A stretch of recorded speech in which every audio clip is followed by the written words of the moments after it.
Olá, seja muito bem-vindo à Escola das Bruxas. Meu nome é Kali e hoje eu vim falar sobre o golpista do Tinder. Eu sei que esse assunto está super comentado e que tem vários vídeos explicando psicanaliticamente, né, astrologicamente, mas hoje eu quis vir trazer abordagens arquetípicas e também energéticas para a gente entender o que a manifestação desse ser e de tudo aquilo que ele fez quer dizer sobre cada um de nós, né, sobre esse arquétipo que está no nosso inconsciente coletivo, que está presente. E não adianta só a gente apontar e achar, nossa, que vilão absurdo, né? Isso é uma coisa totalmente fora do comum.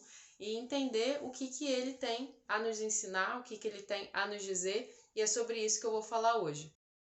Então, se você ainda não é inscrito aqui nesse canal, se inscreve, ativa as notificações. A gente tem vídeos sobre como se tornar bruxa de você mesma e como ter relacionamentos saudáveis. Eu queria trazer uma frase aqui que me veio, que o maior golpe que pode ser aplicado, o maior golpe de uma cultura machista e patriarcal é o golpe de pedir a vida da mulher em troca de amor. O que isso significa? Que muitas mulheres estão pagando esse amor, que muitas vezes é muito pouco, que elas estão recebendo com a própria vida. O amor se tornou de tal forma tão raro, algo tão difícil de encontrar, que uma mulher pode se tornar capaz de oferecer a própria vida para ter aquele pouquinho de amor. E aí, traduzindo isso para dentro do documentário. Se você for perceber, principalmente a primeira mulher que fala, ela aceita entrar no jatinho com ele em 1 hora de café. E aqui a gente não está em julgamento nenhum, de nenhuma forma julgando a decisão dela. Só tentando entender o que leva uma mulher a mudar os seus planos depois de tomar o café com uma pessoa que ela acabou de conhecer para viajar, né? Para viajar com essa pessoa. Tem que ser algo, tem que ser uma proposta, uma oferta irrecusável. E qual é essa oferta irrecusável? A oferta de ser especial e valiosa para alguém. Essa foi a oferta irrecusável que ela não podia aceitar, que ela não podia recusar e que as amigas delas questionaram e etc. Mas percebe que se você está diante de uma oferta irrecusável, que é irrecusável para você, nem passa pela sua cabeça não aceitar. E naquele caso, naquele primeiro momento, a oferta irrecusável era ser reconhecida como alguém especial e valiosa, que valia essa viagem de jatinho, etc. Aqui não vale questionar, mas é só porque é dinheiro, interesseiro. Não, existem várias estruturas prévias e anteriores a isso. Dentro desse amor que é oferecido, esse amor, ele é um clichê. Ele não tem nada de personalizado.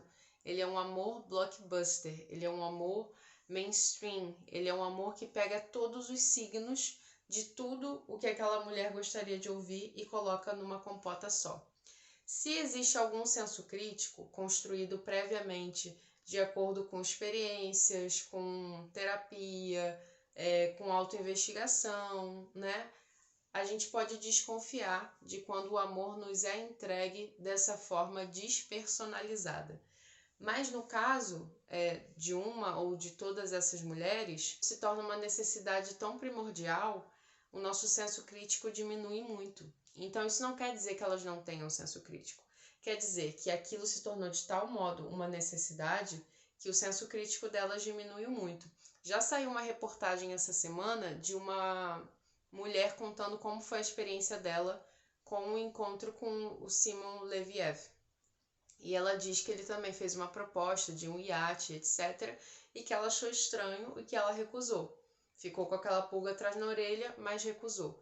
Então o senso crítico dela foi ativado porque de repente ela não estava num momento tão vulnerável emocionalmente. Então o momento pode definir uma atitude um pouco. ou com um pouco menos de senso crítico. Então a gente está falando de mulheres que estavam em momentos de vulnerabilidade emocional. Como eu digo, é que nem ir no mercado com fome, né? Talvez você compre coisas e você tope situações que você não toparia antes. Hoje mesmo eu fui no mercado e comprei uma lasanha congelada porque eu estava muito desesperada de não ter tempo entre os meus atendimentos para comer alguma coisa. Depois eu fiquei pensando, poxa, mas eu podia ter comprado uma Caesar salad, podia ter comprado outra coisa. Mas naquele momento que eu estava no mercado, tendo 3 minutos para pensar, com a minha cabeça em modo de sobrevivência, aquilo foi o que eu dei conta de fazer.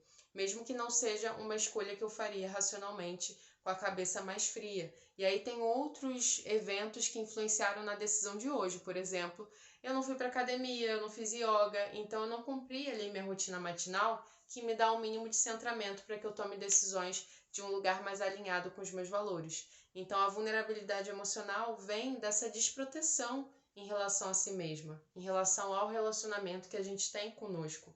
Então, mais uma vez, o terceiro ponto seria isso. Uma mulher foi ensinada a priorizar o relacionamento com um homem, a não priorizar o relacionamento consigo mesma, por muitas vezes, quando há uma chance, uma oportunidade de um relacionamento com um homem, ela se desprioriza dentro desse top de prioridades e ela dá prioridade para aquele relacionamento.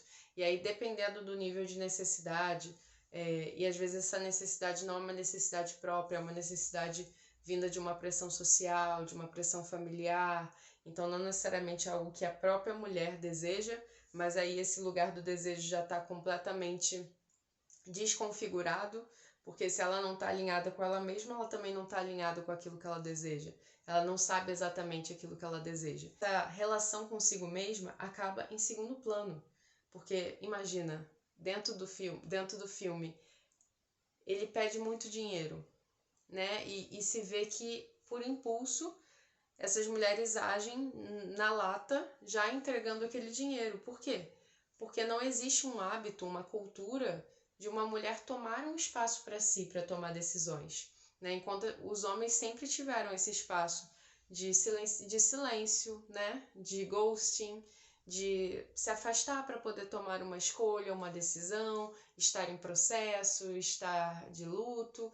E as mulheres sempre tiveram que lidar com esse espaço dos homens, mas elas nunca tiveram historicamente um espaço para si mesmas, até porque elas estavam sempre à disposição da casa, dos filhos, né, do relacionamento. Então você vê que elas não se sentem no direito de tomar um espaço de processamento. E ali a última mulher, né, que foi a namorada dele durante mais tempo, ironicamente, é aquela que consegue tomar esse espaço para processar e para criar uma estratégia e devolver essa estratégia para a pessoa que lhe fez mal. E aí o último ponto que eu queria trazer é a dinâmica de Salvador, né? E a dinâmica de Salvador, ela tem 3 lugares que vão se revezando, que é o Salvador, o algoz e a vítima. Então o Salvador às vezes vai para o lugar de algoz e às vezes vai para o lugar da vítima também. Então você vê que essas mulheres elas passeiam por esses 3 espaços e ele também passeia por esses espaços. Uma hora ele é o Salvador, né, que é o homem bilionário que vai casar com aquela mulher, que vai bancar apartamento. Outra hora ele é algoz, quando ele começa a chantagear, a pressionar. E outra hora ele se faz de vítima, né, quando ele está, teoricamente, em perigo. E essas mulheres também. Uma hora elas são as salvadoras, porque vão emprestar esse dinheiro. Outra hora elas vão para esse lugar de algoz, quando elas começam a cobrar esse dinheiro. E depois elas terminam no lugar de vítima. Então, esses 3 lugares são lugares completamente disfuncionais, porque não são lugares equânimes, lugares onde as duas pessoas estão trocando e equilibrando essas trocas. Então ficam trocas totalmente desbalanceadas e todo mundo acaba saindo com a sensação de vítima. É muito louco pra gente imaginar que uma pessoa que roubou tanto dinheiro de tantas pessoas ainda possa se sentir no lugar de vítima, mas isso faz parte da dinâmica de salvamento. E eu acredito de fato que em algum lugar ele se sinta uma vítima da situação. Isso é normal. A gente também faz isso nos nossos relacionamentos. Claro que numa medida muito menor. E agora, como que a gente pode trazer isso para a nossa realidade? Em primeiro lugar, cultivar essa relação consigo mesmo é muito importante para que você tome e se sinta no direito de tomar esse espaço de reflexão, para sair dessas dinâmicas automatizadas, para que você tome esse espaço e se autorresponsabilize pelas suas decisões. E tudo que você oferecer para o outro depois não seja cobrado, porque está num espaço de equilíbrio. É aquilo que você realmente sente que pode dar e você sabe que vai receber. E se você não receber, você sabe que você tem que sair da dança, porque a coisa começou a ficar desequilibrada. Não ir no mercado com fome, né? Buscar coisas para se nutrir, sejam aulas, rede de apoio, pessoas, conversas, cursos. Existem muitas formas de se nutrir emocionalmente que não seja através do relacionamento amoroso e sexual. Não vamos no mercado com fome. Isso é um lembrete para mim mesma. E a terceira coisa é a questão do golpe, né? A gente não precisa estar nesse lugar de jogo de sedução, né? De prometer aquilo que a gente não pode cumprir, de estar nesse lugar performático, porque isso é ruim pra gente e é ruim para as pessoas que se envolvem com a gente. E por mais que a gente pode pensar, não, mas eu odeio isso, etc., a gente está sempre jogando, a gente está sempre em performance, porque em algum lugar existe uma crença que se a gente for nós mesmos, a gente não vai ser aceite pelo que a gente é. E eu não estou dizendo que não pode ter uma gentileza, um mistério, uma brincadeira, né, um flerte, que seja um pouquinho mais aos poucos. Não estou dizendo que você precisa contar a sua vida inteira num primeiro encontro.